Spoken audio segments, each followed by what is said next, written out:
ओम शांति। ओम शांति। ओम शांति। आज बाबा कह रहे मीठे बच्चे, इस शरीर को ना देख, आत्मा को देखो। अब शरीर को नहीं देखना है। शरीर में जो कुछ भी हो उसमें कुछ ना कुछ अंश विकार का दिखेगा। तो अब सूर्यवंशी में जाना है तो सूर्य को ही देखना है। अपने को आत्मा समझकर आत्मा से बात करो। आत्मा समझकर बात करना है। इस अवस्था को जमाना और ऊंची मंजिल को पाना हो जाएगा। अगर आत्मा समझकर आत्मा को देखते हैं तो यही ऊंची मंजिल है, और इसी ऊंची मंजिल को प्राप्त कर लेंगे तो सूर्यवंशी में चले जाएंगे। प्रश्न है, तुम बच्चे बाप के साथ घर कब चलोगे? बाप के साथ घर कब चलेंगे? उत्तर है, जब अपवित्रता की मात्रा रिंचक भर भी नहीं रहेगी। अपवित्रता क्या है? देह भान की अपवित्रता। तो देह भान का हल्का सा भी अंश नहीं रहेगा, तभी हम घर जा सकेंगे। तो जैसे बाप प्योर है, ऐसे तुम बच्चे भी प्योर बनोगे, तब ऊपर जा सकोगे। जैसे बाबा एकदम प्योर पवित्र है, वैसे हम भी बन जाएंगे, तब घर जाएंगे। अभी तुम बच्चे बाप के सम्मुख हो। ज्ञान के सागर से ज्ञान सुन सुनकर जब फूल हो जाओगे तो बाप को नॉलेज से खाली कर देंगे, फिर वह भी शांत हो जाएगा। बाबा कह रहा कि बाबा से ज्ञान ले लेकर हमें क्या करना, बाप को भी खाली कर देना है। और खाली जब हो जाएगा तो बाबा फिर शांत हो जाएगा, और जब वो शांत हो जाएगा तो फिर हम भी शांत होना शुरू हो जाएंगे और घर चले जाएंगे। तुम बच्चे भी शांति धाम में चले जाओगे। वहाँ ज्ञान टपकना बंद हो जाएगा। देखते हैं कभी कभी ऐसा होता है ना कि ज्ञान कुछ नहीं सुनाने का मन करेगा, एकदम स्थिर। तो वो स्थिति अभी कभी कभी हो रही है। वो जब हमेशा के लिए स्थिति हो जाएगी कि ज्ञान सुनना और सुनाना एकदम बंद, ज्ञान का स्वरूप बन जाएंगे, तो फिर घर चले जाएंगे। सब कुछ दे दिया बाबा ने, फिर उनका पाठ है साइलेंस का। बाबा ज्ञान का सागर है ना, तो वो सारा ज्ञान सुना देता है। अब कौन बच्चे कितना ले ले, लेकिन वो अपनी तरफ से पूरा सुना दिया। ओम शांति। शिव भगवान उवाच। यहाँ पर जो भी महावाक्य चलता है उसे कहा जाता है शिव भगवान उवाच। जब शिव भगवान उवाच कहा जाता है तो समझ जाना चाहिए, एक शिव ही भगवान है, वो परम पिता है, और कोई भी परम पिता परमात्मा नहीं है। उनको ही तुम बच्चे वह आत्मा याद करती हो। परिचय तो मिला है रास्ता बाप से। परिचय मिला है किससे? कोई धर्म स्थापक या कोई मनुष्य नहीं दिया है, ये परिचय भगवान देते हैं। यह जरूर नंबरवार पुरुषार्थ अनुसार ही याद करते होंगे। बाबा को याद सभी एक रस नहीं याद करेंगे। आत्मी जो जैसा पुरुषार्थ किया है उसके अनुसार उसको याद आएगा, तो एक रस याद नहीं करेंगे। यह बहुत सूक्ष्म बात है, से रियल में बहुत सूक्ष्म बात है। बड़ा अच्छा चिंतन का चल रहा था कि हम लोग कहाँ थे, एकदम पेड़ के ऊपर, एकदम एक पत्ते के बराबर थे। एक पत्ता जो हिलता डुलता है, कोई स्थिरता नहीं है। लेकिन जैसे बाबा मिला, एक डाली के पत्ते बन गए। एक डाली के पत्ते बने तो क्या किया, अपने आप में स्थिर करना शुरू किए। पहला डाली क्या है, अपने आप को स्थिर करना, कि बाबा के समान बनाना है। तुरंत तुरंत धारणा करने लगे। उसके बाद दूसरा डाली क्या हुआ, लौकिक परिवार से निकलना। वो भी डाली ऐसे करके पार करते जा रहे हैं, घूम रहे हैं, पार करते जा रहे हैं। तीसरा डाली दुनिया के आकर्षणों से परे होने लगे, फिर उससे भी निकले, फिर अलौकिक परिवार में आए। तो जो छोटी छोटी आत्माएं थी बाबा के बच्चे, उन लोगों से पार हुए। इस तरह से क्या कर रहे हैं, फिर आगे का डाली सेवाओं में जाकर फंस गए। उसके बाद फिर से वो डाली छूटा ना, तो कोई भी चीज़ छूटा ना तो बड़ा तकलीफ होता है, क्योंकि वो चीज़ का आदत बन जाता है। तो उसके बाद वो डाली भी छूटा, फिर वरिष्ठ भाई बहनों में फंसने लगते हैं। वो डाली भी छूटता है तो क्या हो जाते हैं, तना में आ जाते हैं। तना लंबा टाइप का जो होता है ना, उसमें आ गए। अब धीरे धीरे हम क्या हैं, पावरफुल भी बन रहे हैं और जड़ की तरफ जा रहे हैं। और उसके बाद जड़ में जब जाएंगे तो वो गुप्त पुरुषार्थ होगा, एकदम अंदर से स्थिरता। गुप्त धरती के अंदर चला जाता है ना जड़, तो उसमें, और उसके बाद हम बीज रूप में जाएंगे। इतना आसान नहीं होता है। तो सब एक रस याद नहीं करते हैं, ये बड़ी सूक्ष्म बात है। अपने को आत्मा समझ, दूसरे को भी आत्मा समझो। यह अवस्था जमाने में टाइम लगती है। ये अवस्था ही जमाने में टाइम लगती है। वह मनुष्य लोग कुछ भी नहीं जानते, न जानने के कारण सर्वव्यापी कह देते हैं। जिस प्रकार तुम बच्चे अपने को आत्मा समझते हो, बाप को याद करते हो, ऐसे कोई और याद करते नहीं होंगे। कोई और ऐसे याद करेगा? यहाँ भी बैठे हैं तो चाहे जो भी नंबरवार हो, लेकिन अपने को आत्मा जरूर समझेंगे और परमात्मा को याद भी करेंगे। कोई देहधारी को, देवी देवता को याद तो नहीं करेंगे। तो कोई भी आत्मा का योग बाप के साथ नहीं है, बाहर में किसी भी आत्मा का योग परमात्मा के साथ नहीं है। यह बातें हैं, बहुत गुही है, बहुत महीन बातें हैं। अपने को आत्मा समझकर बाप को याद करना है। कहते भी हो ना कि हम भाई भाई हैं, तो आत्मा को देखना चाहिए ना, फिर शरीर को क्यों देखना? ये ऐसा है, शरीर को नहीं देखना चाहिए। ये बहुत बड़ी मंजिल है, आत्मा बनकर आत्मा को देखना, ये बहुत बड़ी मंजिल है। तो बहुत है जो बाप को कभी भी याद नहीं करते होंगे। बहुत ऐसे बच्चे जो देहधारियों में फंसे रहते हैं, कभी लौकिक परिवार चाहे अलौकिक परिवार, इसमें फंस जाते हैं। आत्मा पर मैल चढ़ी हुई है, मुख्य आत्मा की बात है यहाँ होती है। आत्मा को ही तमो प्रधान बनना है और आत्मा को ही सतो प्रधान बनना है। यह आत्मा में ज्ञान भी है। ज्ञान का सागर परमात्मा ही है। तुम अपने को ज्ञान का सागर नहीं कहोगे, कितना भी ज्ञान ले लेना, लेकिन ज्ञान का सागर क्यों, इसका पता कैसे चलता? बहुत सारे सवाल जब आने लगते हैं, उस समय लोग मूंझ जाते हैं, बच्चे मूंझते हैं कि इसका जवाब क्या दें, इसका जवाब क्या दे। तो इसीलिए बाबा कहता तुम ज्ञान का सागर, जबकि परमात्मा के आगे कोई भी सवाल क्या है? कुछ भी नहीं। तो तुम जानते हो हमको बाबा से पूरा ज्ञान लेना है। वह अपने पास रख कर करेंगे क्या? वो तो देना चाहते हैं, लेकिन बर्तन भी तो वैसा चाहिए लेने का। आपका बर्तन छोटा छोटा होते होते भर गया, तो बाबा क्या करेगा? तो अविनाशी ज्ञान रत्नों का धन तो बच्चों को देना ही है। बाबा क्या करेगा रख कर? उसको क्या फ़ायदा होगा? कोई दुकान में जाते हैं तो बोलते हैं ना, ये ड्रेस अच्छा नहीं दिखा रहे, रहते हुए भी नहीं अच्छा दिखाते। कोई को आते हैं ना तो बोलते हैं, तो दुकानदार बोलता है रख कर क्या करेंगे, हमको तो बेचना है ना, जो है सब दिखाते हैं। तो बाबा भी सारा ज्ञान दे रहा है, लेकिन हम कितना समझकर ज्ञान धारण करें ये हमारे ऊपर है। तो बच्चे नंबरवार पुरुषार्थ अनुसार ही ज्ञान उठाते हैं। जो जास्ती उठाते हैं वही अच्छी सेवा करते हैं। जो अच्छा ज्ञान उठाते हैं वह सेवा करते हैं। बाबा को ज्ञान का सागर कहा जाता है। वह आत्मा है, तुम भी आत्माएं हो। तुम आत्माएं सारा ज्ञान ले लेती हो। जैसे वह एवर प्योर है तो तुम भी एवर प्योर बन जाओगी। एवर प्योर तो बनना ही है, बिना एवर प्योर बने घर नहीं जाएंगे।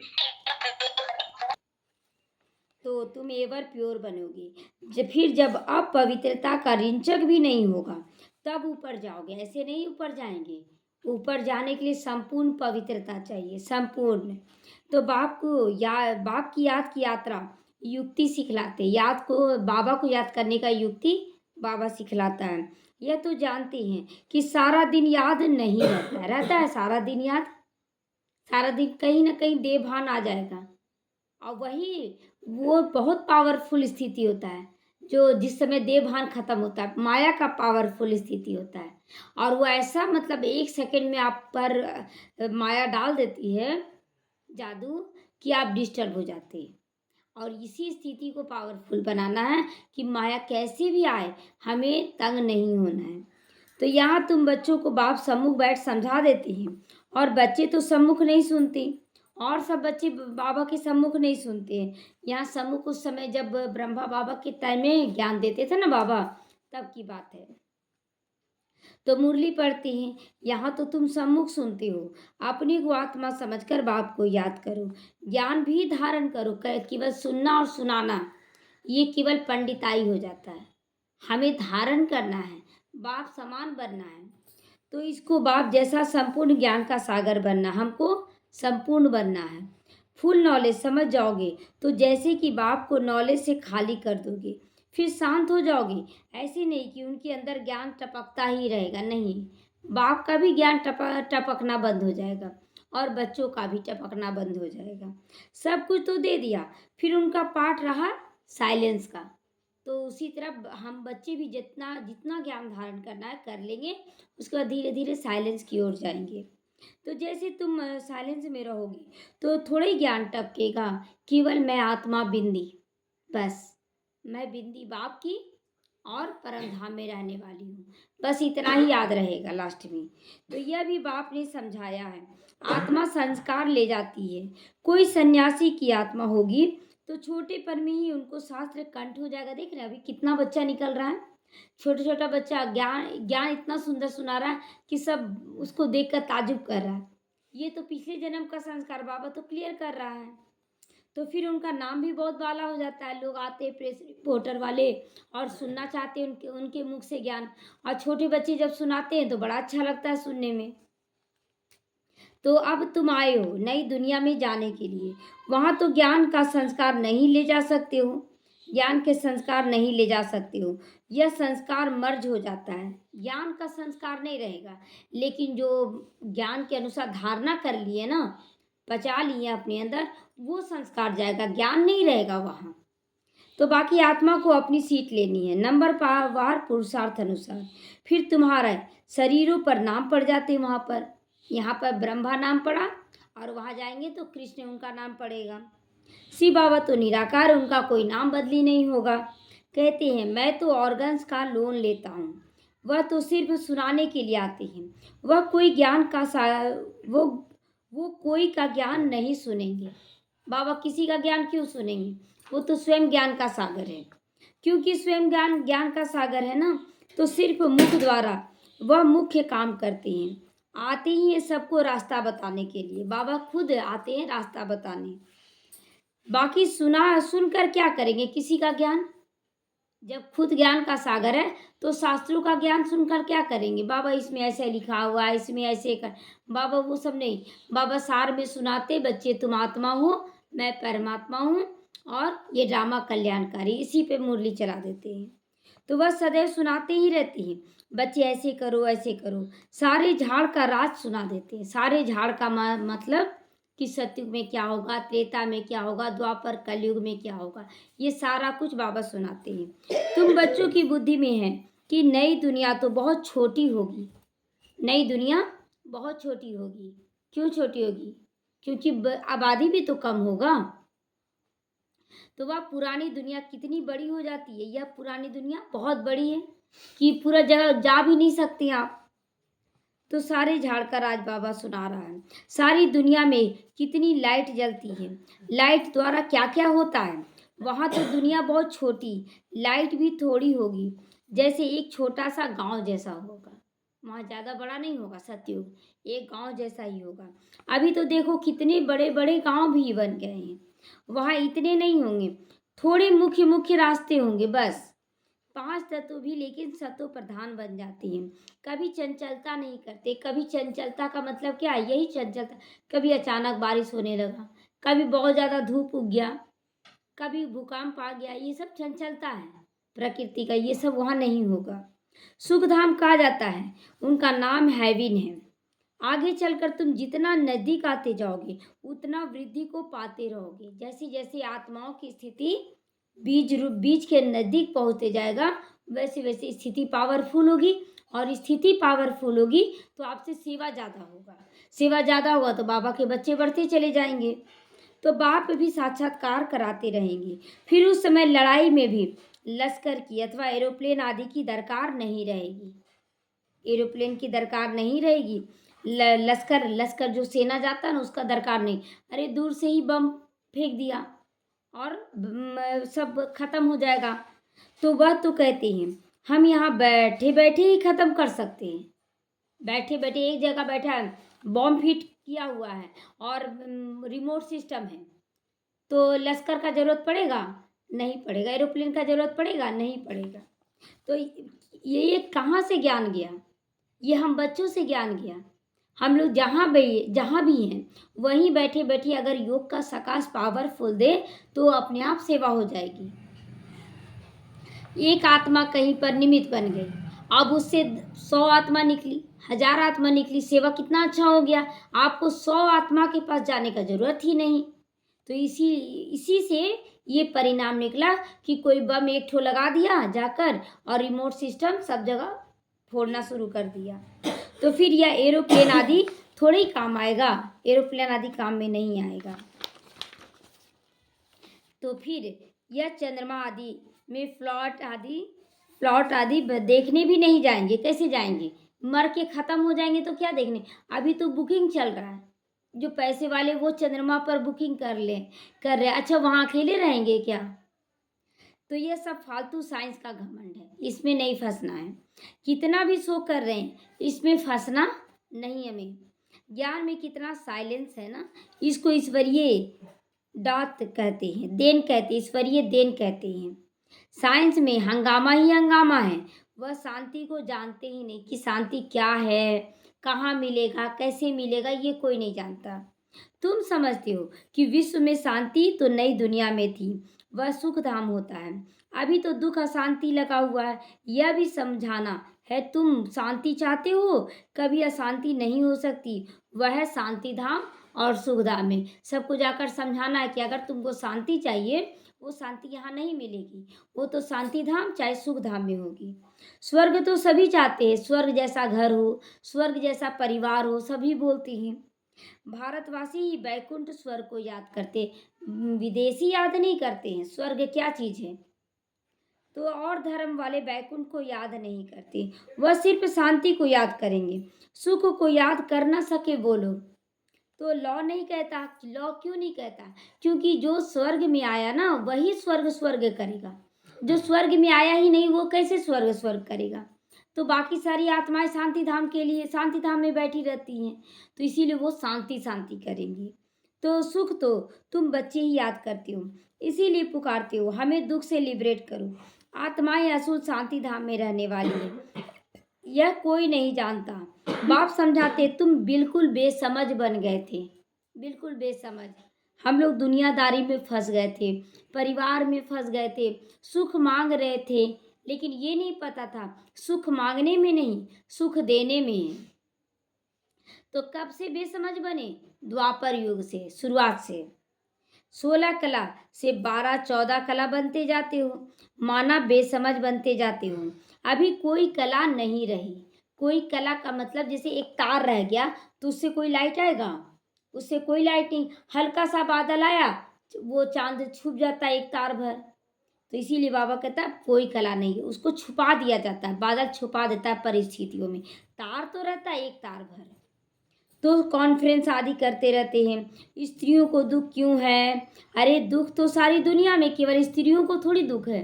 क्या बूढ़े लोगों को दुख नहीं है? क्या बीमारों को दुख नहीं है? तो अथाह दुख है। अब विश्व में शांति कैसी हो? अब तो ढेर के ढेर धर्म निकल गए, अभी भी शांति नहीं हुआ। इतना सारा धर्म स्थापक आया, धर्म स्थापन किया, लेकिन शांति तो हो ही नहीं रहा है। सारे विश्व में शांति हो, अब ना हो सके वो नहीं होगा। जो सब चाह रहा है कि पूरी दुनिया में शांति हो जाए, वो अब नहीं होगा। सुख तो जानते ही नहीं, छोड़ो, सुख तो जानते ही नहीं, इसलिए केवल शांति करते हैं। तुम बच्चियां बैठ समझाओगी, इस दुनिया में अनेक प्रकार के दुख है। बाबा उस दिन बोला ना कि सुख दुख का लिस्ट बनाओ, 101 दुखों का, तो बहुत सारा दुख है। अशांति है, जहाँ से हम आत्माएं आई हैं वह है शांति धाम, और जहाँ ये आदि सनातन देवी देवता धर्म था वह है सुख धाम, और ये तो दुख धाम है, यहाँ तो सुख हो ना सके। तो आदि सनातन हिंदू धर्म नहीं कहेंगे। आदि माना प्राचीन, वह है सतयुग में था। आदि माना प्राचीन यानी देवी देवता धर्म। तो उस समय सभी पवित्र थे, वह निराकारी दुनिया। विकार का नामो निशान वहाँ नहीं होता, विकार का नामो निशान नहीं रहेगा वहाँ पर। पहले तो निर्विकारी पना चाहिए ना, इसीलिए बाप कहते हैं मीठे मीठे बच्चों काम पर जीत पाओ। काम विकार पे जीत पाना, कोई भी चीज का आकर्षण ना रहे अंदर में, एकदम डिटैच। मैं आत्मा हूँ। मम्मा कैसे जाती थी ना, तो कोई पूछता था मम्मा ये देखी, बोले मम्मा केवल क्लास में रहती है, बाकी समय में अव्यक्त फरिश्ता बनकर रहती है, कुछ नहीं दिखाई सुनाई, बस कल्याण की भावना सोचती रहती है। तो बाबा कहता है काम पर जीत पहनो, अपने को आत्मा समझोगे तो ये अपने आप हो जाएगा। अभी आत्मा आप पवित्र है, आत्मा में खाद पड़ी हुई है, तब जेवर भी ऐसा ही बनता है। जेवर देखते हैं कैसा बना देता है, अभी कहीं ना कहीं लोहा घुसा देता है, सोने का पानी चढ़ा देता है, तो जेवर भी ऐसा पहले का प्योर सोना रहता था, वो मतलब मोल्ड तुरंत हो जाता था, जिधर भी मोड़े वो सोना मोल्ड हो जाता था। और अभी का सोना इतना टाइट होता है कि मोड़ेंगे तो मुड़ता नहीं है, क्योंकि मिलावट है, उसमें कड़ा कर दिया गया है। तो आत्मा पवित्र तो जेवर भी पवित्र होगा। उनको ही वाइसलेस वर्ल्ड कहा जाता है। बड़ का मिसाल अभी तुम दे सकते हो, बड़ का मिसाल अभी हम बच्चे दे सकते हैं। तो बाबा कहता है सारा झाड़ अभी खड़ा है, लेकिन उसका फाउंडेशन खत्म हो चुका है, फाउंडेशन नहीं है। यह आदि सनातन देवी देवता है नहीं धर्म, और सारे धर्म खड़े हैं तो सब आप पवित्र बन गए हैं। इसको कहा जाता है मनुष्य। मनुष्य क्यों कहा गया? जब देने का संस्कार समाप्त हो जाता है, मन मत पे चलने लगते हैं, तब मनुष्य नाम पड़ता है। जब देने का संस्कार इमर्ज रहता है, तब देवी देवता बन जाते हैं। तो वह देवताएं हैं, मैं मनुष्य को देवता बनाने आता हूँ। बाबा कहता है कि मैं मनुष्य को देवता बनाने आता हूँ। जो मन मत पे चल रहे थे उसको श्रीमत पर चलवाता हूँ। 84 जन्म भी मनुष्य लेते हैं। सीढ़ी दिखानी होती है कि देखो तमो प्रधान बनते हैं, तो हिंदू कह देते हैं, देवता कह ना सके क्योंकि पतित बन गए हैं। ड्रामा में ये सब राज छुपा हुआ है कि कैसे हम श्रीमत से गिरते गिरते मन मत पे आ गए। नहीं तो हिंदू धर्म तो कोई धर्म ही नहीं है। आदि सनातन हम ही देवी देवता थे, भारत ही पवित्र था। अब आप पवित्र हैं तो अपने को हिंदू कहलाते, ऐसे तो नहीं कहला लेंगे ना कि हम देवी देवता खुल के जा रहे हैं विकार में, अब बोले हम देवी देवता हैं। नहीं, इसीलिए हिंदू कहने लगे, नाम तो कुछ चाहिए ना। तो हिंदू धर्म कोई ने स्थापन नहीं किया है, ये तो नाम हिंदुस्तान के नाम पर नाम रख दिया गया। तो यह बच्चों को अच्छी रीति धारण करके समझाना चाहिए। आजकल तो इतना टाइम भी नहीं देते, कम से कम आधा घंटा दें तब पॉइंट सुनाई जाए। अब कोई टाइम बोलते बहुत टाइम नहीं है मेरे पास, हम बहुत बिजी हैं, तो इसीलिए बहुत युक्ति युक्त ढंग से ज्ञान देना चाहिए। आधा घंटा भी कोई दे तो अच्छे से समझा देना है। पॉइंट तो बहुत सारी हैं, फिर उनसे मुख्य मुख्य पॉइंट ही सुनाया जाता है। अगर कोई बोल दे टाइम नहीं है और आप फालतू ज्ञान सुनाते जाए, उसका बुद्धि से सब बाहर निकल जाएगा, वो दोबारा सुनना नहीं चाहेगा। इसीलिए बाबा कहता है सार में मुख्य मुख्य पॉइंट ही सुनाना है। पढ़ाई में जैसे जैसे पढ़ते जाते हैं, फिर हल्की पढ़ाई अलफ बेद तक पहुंच जाती है। पहले तो बाबा लंबा चौड़ा पढ़ा रहा है और उसके बाद धीरे धीरे सार में ला रहा, अलफ और बे लास्ट में, लेकिन आदि थोड़ा ही याद रहता है, वह भूल जाते हो। तुमको भी कहेंगे अभी तुम्हारा ज्ञान बदल गया।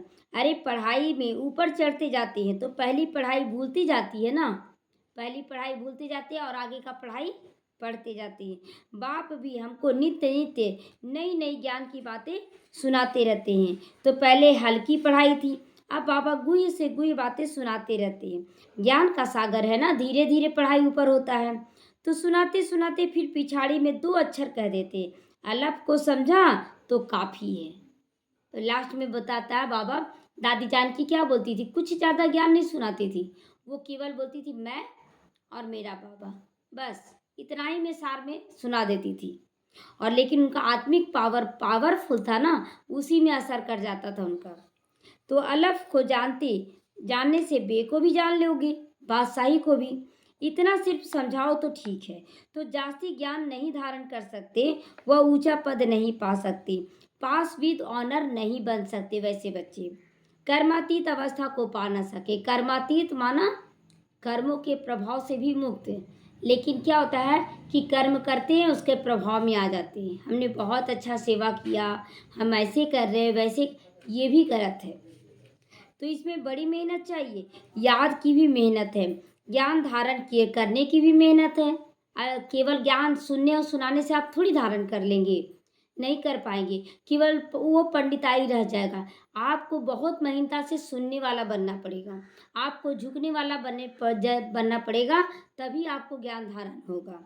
तो दोनों में होशियार हो जाए तो भी हो ना सके। बाबा कहता है सुनने में भी और सुनाने में भी आप होशियार हो गए तो भी कोई फायदा नहीं, जब तक आप धारण नहीं किए हैं। तो राजधानी स्थापन हो रही है, सब नर से नारायण कैसे बनेंगे? बाबा कहता है सुनने सुनाने वाला नारायण नहीं बनता है, जो धारणा करता वो बनेगा। तो सब तो एक जैसा नहीं बन रहे, कोई केवल सुनने वाले हैं, कोई केवल सुनाने वाले हैं।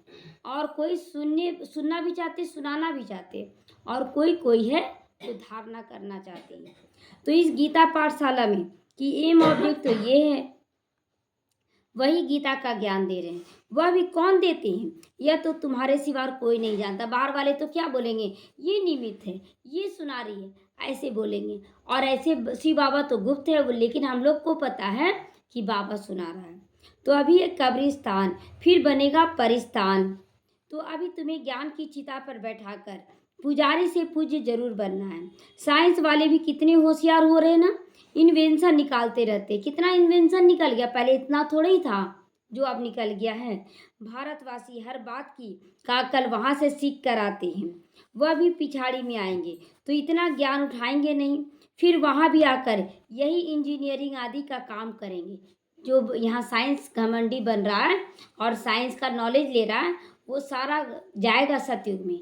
और वहाँ और भी बाबा कहता है बहुत अच्छा था, जैसे कि यहाँ पर एरोप्लेन बनाया है, तो एरोप्लेन फिर भी क्रैश कर जाता है, लेकिन वहाँ पर पुष्पक विमान वही लोग बनाएगा, लेकिन उसमें प्यूरिफाई ऐड हो जाएगा, हमारी पवित्रता ऐड हो जाएगी।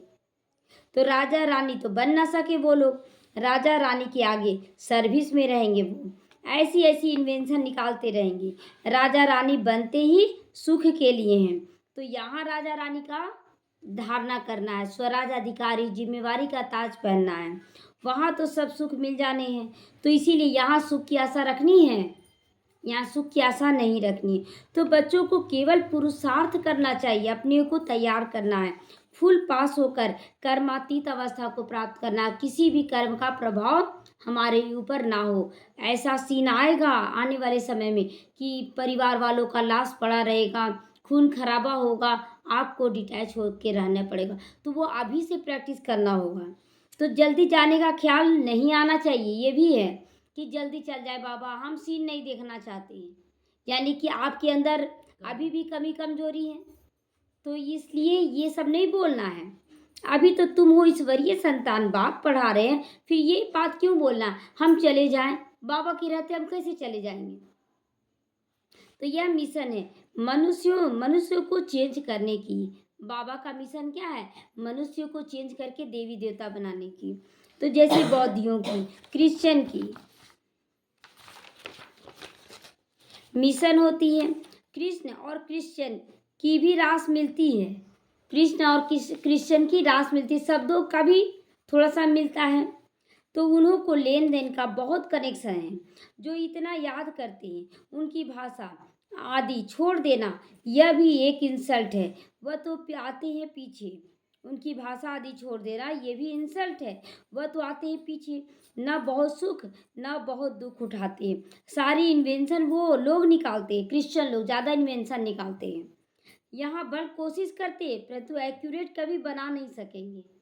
क्रिश्चियन लोग ही ज़्यादा एक्यूरेट बनाते हैं, बाबा कह रहा है। विलायत की चीज़ें अच्छी होती है ना, विलायत की चीज़ ज़्यादा अच्छी होती है, ऑनेस्टी से बनाते हैं, बहुत ईमानदारी। यहाँ पर तो देखते हैं ना कि कुछ ना कुछ लोभ लालच मिक्स हो जाता है तो फॉल्ट निकल जाता है, लेकिन वो लोग ईमानदारी में परफेक्ट हैं। यहाँ तो डिस ऑनेस्टी से बनाते हैं अथा, इसीलिए दुख उठाते हैं। यहाँ सब तमो प्रधान, क्योंकि देखिए क्रिश्चियन लोग इसलिए अच्छा बनाते हैं क्योंकि वो लोग पूरी तरह से तमो प्रधान नहीं बनते हैं, ना पूरी तरह से सतो प्रधान, ना पूरी तरह से तमो प्रधान। और भारत में क्या है कि सब तमो प्रधान बन चुके हैं। तो सबके दुख करने वाला वो एक ही बाप सिवाय और कोई मनुष्य हो ही नहीं सकता है। भल कितना भी कॉन्फ्रेंस करते विश्व में शांति हो, धक्का भी खाते रहते हैं। सिर्फ माताओं के दुख की बात नहीं, यहाँ अनेक प्रकार के दुख हैं। सारी दुनिया में देखो झगड़े मारा मारी रोज सुनने को मिलता है। आज यहाँ मार काट हो रहा है, आज यहाँ ये कर दिया, तो पैसे की बात पर मारामारी कर देते हैं। वहाँ तो दुख की बात नहीं होती। यह भी हिसाब किताब निकालना चाहिए। लड़ाई कभी भी शुरू हो सकती है, ये सावधानी बाबा दे रहा है, चेतावनी बाबा दे रहा है कि लड़ाई कभी भी शुरू हो सकती है। भारत में रावण जब से आता है तो पहले पहले घर में लड़ाई शुरू होती है, जुदा जुदा हो जाते हैं, आपस में लड़ मरते हैं, फिर बाहर वाले आते हैं। जब हिंदू मुसलमान लड़ने लगे तब ना बाहर वाला आया, ब्रिटिश आया।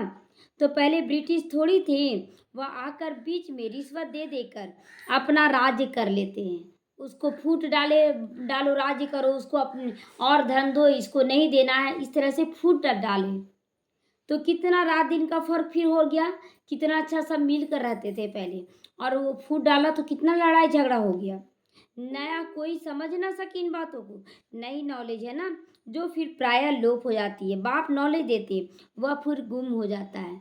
बाबा नॉलेज क्या दे रहे हैं, बच्चे सब मिलजुल कर रहो, शांति से रहो, प्रेम से रहो। लेकिन बाबा के बच्चे भी क्या कर रहे हैं, लड़ाई कर रहे हैं, तो बादशाही उनको मिलेगा? जो भी यहाँ लड़ाई झगड़ा कर रहे हैं, जो भी सोचते हैं कि हमको ये मेरा कंट्री है, ये मेरा सेंटर है, ये मेरा एरिया है, ये लड़ाई वाला सत्युग त्रेता में राजा नहीं बनेगा। उनका पाठ द्वापर से चलेगा, द्वापर में लड़ाई झगड़ा। लेकिन जो एक बराबर चलते हैं, सबको लेकर चलते, वह उन्हीं को सत्युग त्रेता में राजा बनने का अधिकार दिया जाएगा। इसलिए हम लोगों को नहीं लड़ाई करना है, जो मिला संतुष्ट, केवल हमें सेवा करनी है। यह एक ही पढ़ाई है, एक ही बार, एक ही बाप से मिलती है। आगे चलकर तुम बच्चों को साक्षात्कार होते रहेंगे कि तुम क्या क्या बनोगे। जब ज्ञान का प्रकाष्ठा होने लगता है तो अपने आप पता चलता है ना कि हम क्या बनेंगे। यही साक्षात्कार है, ज्ञान स्वरूप बनना यही साक्षात्कार है। तो परंतु उस समय ही कर क्या सकोगे? अगर लास्ट में सब साक्षात्कार हो गया कि देखो तुम ऐसे किया, ऐसे किया, कुछ कर सकेंगे? तो जो करना भी करना, इसलिए ये नहीं बोलना विनाश हो जाए, विनाश हो जाए, नहीं। तो उन्नति को पा नहीं सकोगे। रिजल्ट निकल चुकी, फिर ट्रांसफर होने की बात हो जाएगी ना। रिजल्ट निकल गया, जो भी क्लास में आप एग्जाम दिए और रिजल्ट निकल गया, उसके बाद कुछ नहीं कर सकेंगे। तो फिर रोएंगे पीटेंगे, कोई फायदा नहीं, कोई फायदा नहीं। हम बदली हो जाएंगे नई दुनिया के लिए। तुम मेहनत करते हो, जल्दी चारों तरफ आवाज निकल जाए, फिर आप इस सेंटर पर भागते रहेंगे। परंतु जितना देरी होती जाएगी टू लेट होता जाएगा। तो टू लेट तो हो चुका है, टू लेट हो चुका है, क्योंकि साकार पाठ खत्म हो गया, अव्यक्त पाठ खत्म हो गया, सारी वरिष्ठ दादियां शरीर छोड़ चुकी हैं। तो अब टू लेट का बोर्ड लग चुका है। पैसे की अब दरकार नहीं रहेगी, पैसे की भी दरकार नहीं रहेगी। तुमको समझाने के लिए यह बैज ही काफ़ी है। यह ब्रह्मा सो विष्णु, विष्णु सो ब्रह्मा का खेल है। यह बैज ऐसा है जो सभी शास्त्रों का तंत्र है। तंत्र मतलब सार है इसमें समाया हुआ। बाबा बैज की बहुत महिमा करती है। वह समय आएगा जब तुम्हारे बैज सब नैनों पर रखते रहेंगे, नहीं इज्जत करेंगे बैज का। जैसे शुरुआत में मजाक उड़ाते थे, अब वो मजाक नहीं उड़ाया जाता है, अब रिस्पेक्ट करते हैं। तो मन मना भाव पहले हो जाओ, इसमें है मुझे याद करो, मन से मुझे याद करो। यह बनेंगे हम। ये नशा रहे कि बैच क्यों लगा रहे हैं, याद अपने आप को दिलाने के लिए मैं लक्ष्मी नारायण बनने वाला हूँ। फिर यही 84 जन्म लेते, 84 पुनर्जन्म ना लेने वाला केवल एक बाप है। बाकी जितनी भी आत्माएं, चाहे कृष्ण हो चाहे कोई भी, सब पुनर्जन्म लेगा। अच्छा, मीठे मीठे सीखी लदे बच्चों प्रति माता पिता बाप दादा को याद प्यार और गुड मॉर्निंग। रूहानी बाप की रूहानी बच्चों को नमस्ते। हम रूहानी बच्चों की रूहानी माता पिता बाप दादा को याद प्यार गुड मॉर्निंग, नमस्ते नमस्ते, शुक्रिया बाबा, शुक्रिया। आज धारणा के लिए मुख्य सार है, याद की मेहनत करनी है। 24 घंटे याद कैसे करने बोला बाबा? खुद को आत्मा समझकर तब परमात्मा को याद करना। ज्ञान की धारणा करनी है। दूसरा, ज्ञान की धारणा करनी है, केवल सुनने और सुनाने वाला नहीं बनना है। कर्मातीत अवस्था को पाना है। कर्मों का प्रभाव हमारे ऊपर ना पड़े, बिल्कुल नहीं। कर्म किए, न्यारा हो गए। तो ऐसा बनने का पुरुषार्थ करना है। ज्ञान का सागर की संपूर्ण नॉलेज स्वयं में धारण कर लेना है। दूसरा, आत्मा में जो खाद पड़ी है उसे संपूर्ण रीति से निकाल कर वाइसलेस बनना, निर्विकारी बनना है। रिंचक मात्र भी अपवित्रता का अंश ना रहे। हम आत्मा भाई भाई हैं, यह अभ्यास पक्का करना है। बार बार आत्मा हूँ और आत्मा को देख रही हूँ, आत्मा के गुणों को देख रही हूँ। वरदान समय और संकल्प रूपी खजाने पर अटेंशन देकर जमा का खाता बढ़ाने वाले पद्मा पदम पति बनो। पद्मा पदम पति बोल रहा बाबा। तो वैसे खजाने तो बहुत हैं, लेकिन समय संकल्प विशेष, इन दो खजानों पर अटेंशन रखो। क्योंकि अगर समय का ध्यान नहीं रहेगा ना, आप एग्जामिनेशन हॉल में बैठे और समय का आपको ध्यान नहीं है, आप धीरे धीरे लिख रहे, पता चला एक ही 2 क्वेश्चन का आंसर लिखे और टाइम हो गया खत्म। तो इसलिए टाइम का टेंशन रखना, फिर आप लिख नहीं पाएंगे आंसर। तो इसलिए संकल्प क्या करें, संपूर्णता को प्राप्त करने का, और समय को देखते हुए जल्दी से पुरुषार्थ करना है। हर समय श्रेष्ठ संकल्प, शुभ हो और शुभ भी हो तो जमा का खाता बढ़ता जाएगा। इस समय एक जमा करोगे ना तो उसका पदम मिलेगा। हिसाब रखो कितना जमा कर रहे हो। एक का पदम गुना करके देने की यह बैंक है। इसीलिए क्या भी हो जाए, त्याग भी करना पड़े, तपस्या करनी पड़े, निर्माण बनना पड़े, कुछ भी हो जाए, निर्माण बना, झुकना भी पड़े, झुकने वाला ही ना झुका सकता है। तो बाबा कहता है कि त्याग करना पड़े से कुछ भी चीज का, अगर बोल दिया जाए त्याग कर दो, ठीक है त्याग, 1 सेकंड में त्याग, तो जो बोला उस पे जाएगा। तो त्याग करना पड़े, फिर तपस्या करनी पड़े। तपस्या क्या, अपना स्व पुरुषार्थ को बढ़ाने का तपस्या करना है।